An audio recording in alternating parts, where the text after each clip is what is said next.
Good evening and a very warm welcome to First Issues. 2 weeks ago today, the various departments that make up the Ministry of Lands and Housing from across the length and breadth of Botswana converged upon the Phalape International Convention Center at Majestic 5 Hotel for their annual mini convention. The convention includes days of discussion, presentations and goal setting, interspersed with entertainment and fun team-building exercises.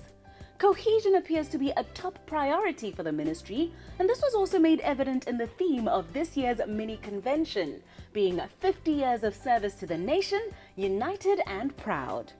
In a key address made during the presentation, the Permanent Secretary in the Ministry of Lands and Housing, Thato Rapaka, advocated not only for unity in purpose across the various ministry departments, but for every cog in the wheel of the giant machine to understand the significance of the work they have been tasked with in developing the economy of Botswana.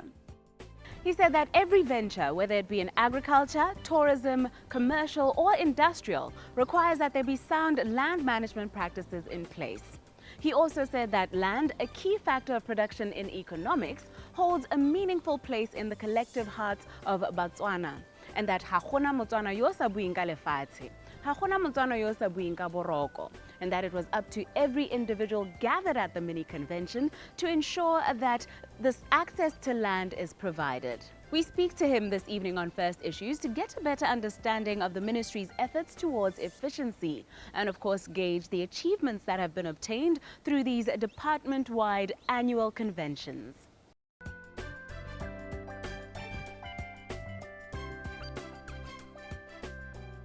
Welcome back to First Issues as we speak to the Permanent Secretary in the Ministry of Lands and Housing on the back of their annual mini convention held in Phalape. We begin by asking him what the main gains of gathering hundreds of public servants over a number of days every year have proven to be. The main achievement of these conventions are primarily to build teams within the Ministry of Lands and Housing. And I must say, ever since we started holding these conventions, we have seen togetherness amongst our employees. We have seen a kind of a spirit where people know that they cannot do that which they have been mandated to do within their departments without engaging other officers in other departments. We have begun to see that land delivery up to housing development requires the coordination and the collaboration of all these departments, because the delivery of land on its own, it starts from the land acquisition, going up to the planning of that land, going up to the surveying of that land, going up to the servicing of that land, up to the disposal of that land. All these require coordination at its best, coordination of all the sectors or all the departments within the ministry. And the convention itself is actually helping our employees to understand that their role is not just to work in silo mentality. Rather, they need to work with each other so that they can assist each other to unlock all the issues that will ultimately lead to the land delivery processes. We've spent much of today hearing the deliverables from the work improvement teams. Are there any shining examples and projects that have been rolled out maybe across the ministry or that have stood out over the years? We had a project, a work improvement team project that was championed by the Kalahari Land Board. That project was mainly mapping the boreholes in the Kalahari district. What we did immediately after that project did a marvelous work actually at the Public Service Convention. We decided that the project should be replicated across the entire country. In other words, all other land boards should start using that project. And I must say, yes, indeed, other land boards have started using it, and it has helped them to identify the boreholes, whether they are owned by the private sector or the private individuals or some companies around the districts. And that has really been helpful. You have said that one of the ways forward is to go back to basics and use the national principles as guides towards reaching the ministry's goals, I should say. Can you expand what you meant by that? This was something you mentioned in your speech earlier today.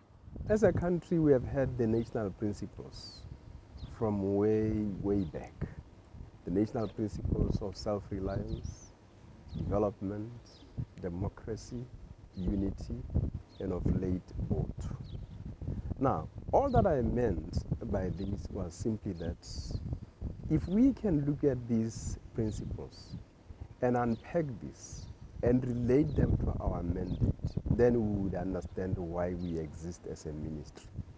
What I mean is that in the Ministry of Lands and Housing, when you allocate land to Botswana, first and foremost, you don't just allocate that land so that people can just go and build their houses or develop some commercial developments or industrial developments in those plots. What we are really looking at is we hope that it is through the development of such land that you will deal with issues of poverty, that you will deal with issues of unemployment. And as you do that, you are actually building the democracy of this country. And as you do that, you are actually building the unity of this country. As you do that, as and when people get employment, in other words, we are expecting people to be self-reliant rather than depending on government on a daily basis for assistance or depending on the social safety nets. So if you look at our values, for instance, our values have been crafted alongside the molded on the same lines with the national principles. In other words, we have really piggybacked on the national principles. And there was no way we could actually depart from the national principles, because the national principles are actually guiding us as government sectors, and in fact as a government, as economy, to do that which can benefit Botswana.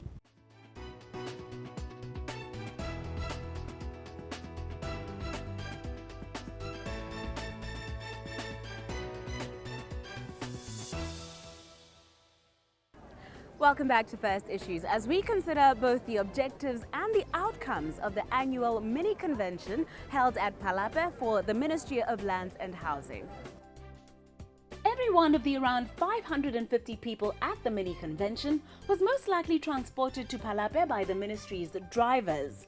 One of the roles Mr. Raphaka alluded to when sharing with those in attendance that every single member of the ministry should appreciate that they're helping to deliver on the core mandate of providing Botswana with access to land. Many strategists overlook the lower level employee on the totem pole when looking to implement a course of action. But how can our guests help a driver or even a cleaner not to underestimate or undervalue their contribution towards the greater core mandate of this ministry? We have always explained to our employees that every employee in the ministry is very, very important. If you are a cleaner, that work that which you do is actually facilitating or enhancing the work of some officer who is a surveyor, who is a planner, who is a records manager, and so forth. If our offices are not clean, there is no way those employees who are normally called officers would be efficient in their work. In majority of cases, in fact,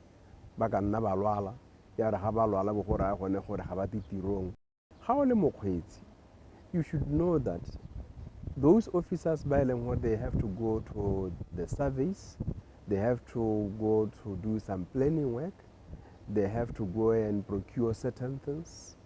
They really depend on you as a driver to take them from point A to point B. So you are actually very, very important, just as much as those officers are important in the ministry.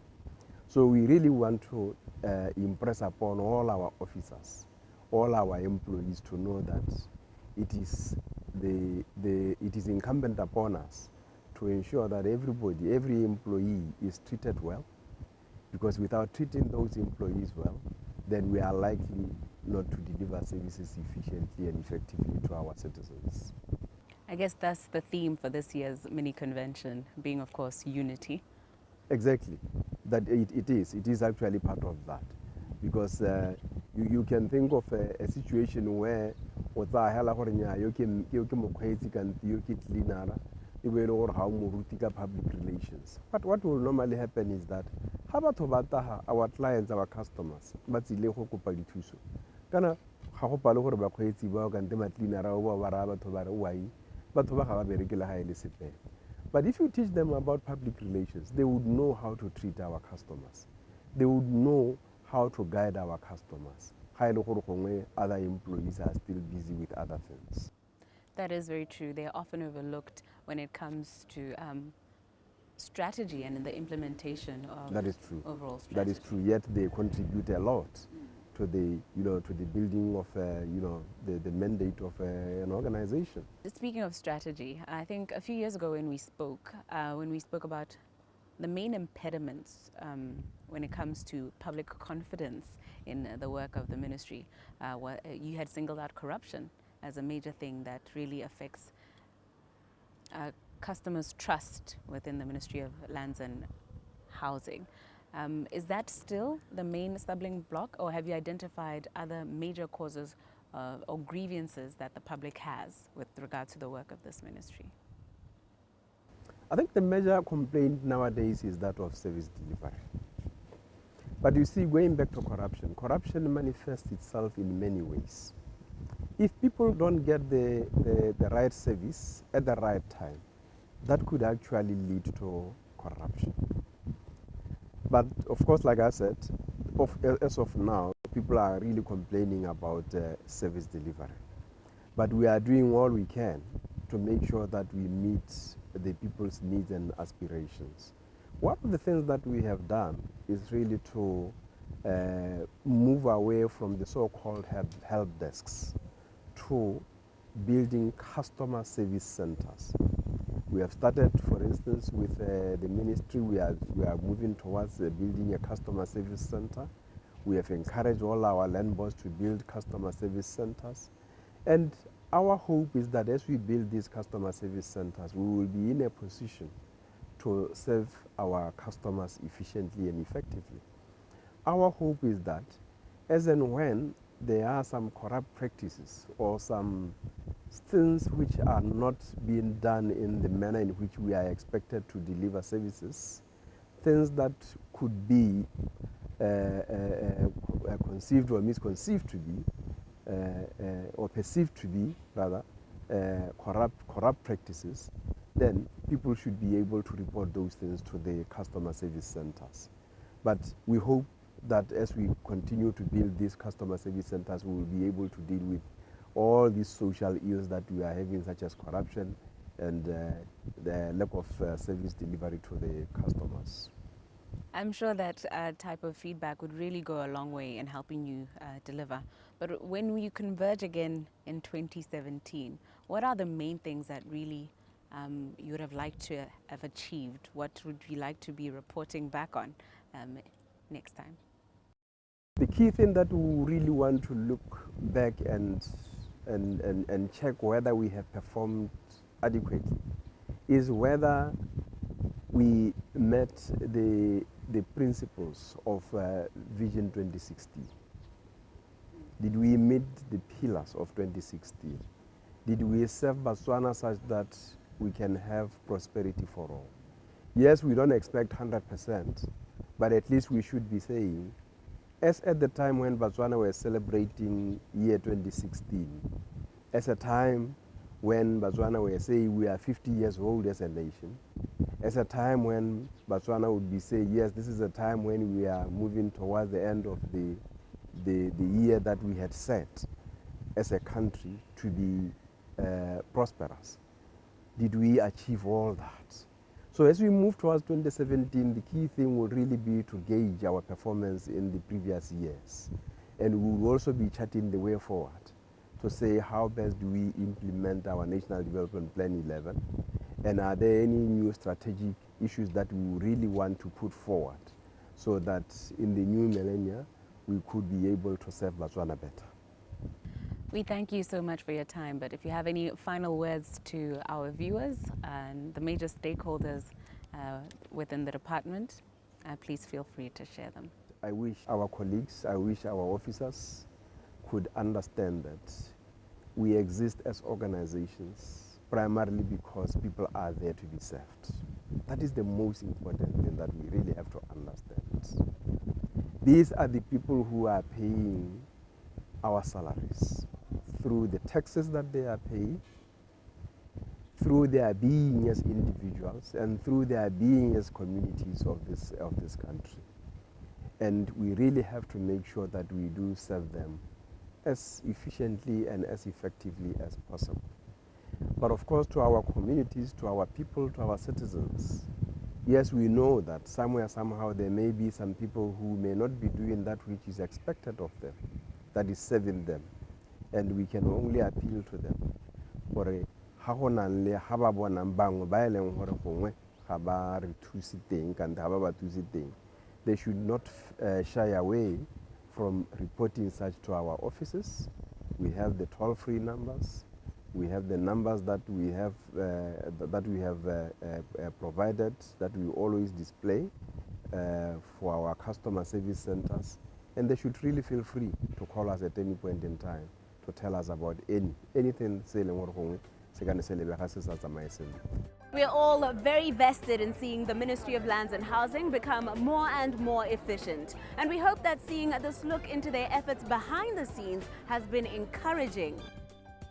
Up next, we look at a recent corporate social responsibility or CSR initiative by Letshego Holdings Limited that helped turn the fortunes of one woman around.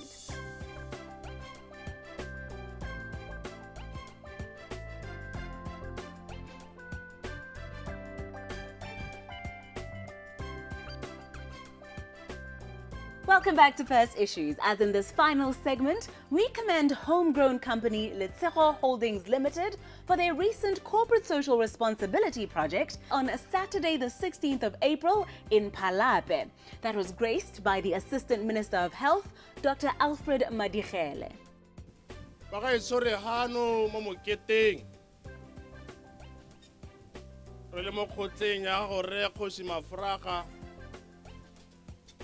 ya kare bona entse sepena jana ra itumela ra etso gore ya betletse entse seperempe tla re le molenyalong la bomme ba le batlhano ba ntse re ba kaelwa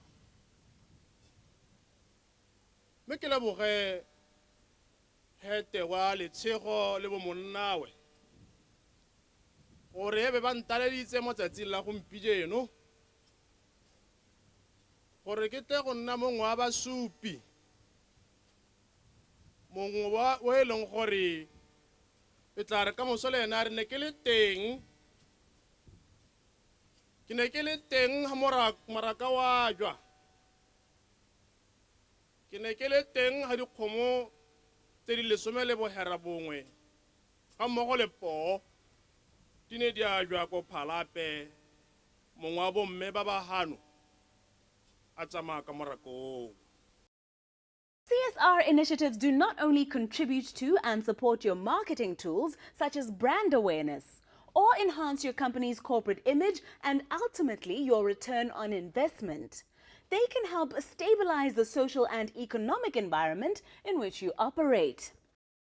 Pan-African microlender Letshego Holdings has businesses in Botswana, Swaziland, Namibia, Tanzania, Mozambique, Uganda, and Nigeria, and is listed on the Botswana Stock Exchange. On an annual basis, the group gives back to the community through its CSI, that is 1% of its group profit after tax. The company says it is committed to being an impactful corporate citizen in areas such as entrepreneurship and small business development, as well as welfare and poverty alleviation. And as company CEO Frederick Melesi made evident in his address at the event, this commitment is rooted in a deep moral conviction. Tsatsi la gompieno betso mo go nna ke letsatsi le le tletseng monyinyo le boitumelo. Ibile ke letsatsi le ke sa boleng go le rapella gore le nne teng mo ditsong tsa Botswana. Ha gongwe mo matshelong a rona mo botshelong gantsinyana re lebella ntha ya letsogo la molema le le gore gantsi re seka tsotlhe tse di sa re siamelang tsotlhe tse di sa tsamaeng sentle ka thulaganyo keletso le ditoro tsa rona mme ga se gantsi re tsaya nako e ntsi go lemoga tse tsotlhe le tlotlo le le kana-kana le modimo a re legileng mme ne a re ko ngwageng o simologa re le ba ofisi ya letshego re ne ra tsaya boikarabelo ja gore ngwagao re tsamaya ka molaetsa wa gore 2016 it's a year of fulfillment and reward ga ke itse nka e rarolla ke reng mme ke ngwaga o re dumelang gore ke o monamagadi wa ditebogo. No one could be more appreciative of this company's commitment to giving back than the recipient of the cows and one bull that could serve as the beginning of a decent herd of cattle if she chooses. That is Kiipuletse Mukutshwane from Maung. Having beaten 4 other women to the prize, she says the gesture left her speechless. Ke rata ke leboge letshego ka gore moraka o tsile ka nako. Ebile letshego le hetotse botshelo jwa me. Mme ke rata ke re setšhaba gano gore letshego le setse le ta tswelela le hetola matshelo a batho. Ke lebogile hela thata mahoko a mpheletse gano ga ke itse gore nka re tota ke boitumelo hela. Palapa has clearly been busy over the last few weeks, what with both the Ministry of Lands and Housing and Letshego choosing it as a venue for their respective events. We enjoyed both our visits to the town. It is at this point that I, Namitso Semakula, the team behind First Issues, and our sponsors, First National Bank, wish you a good night. Until next week and another issue of interest.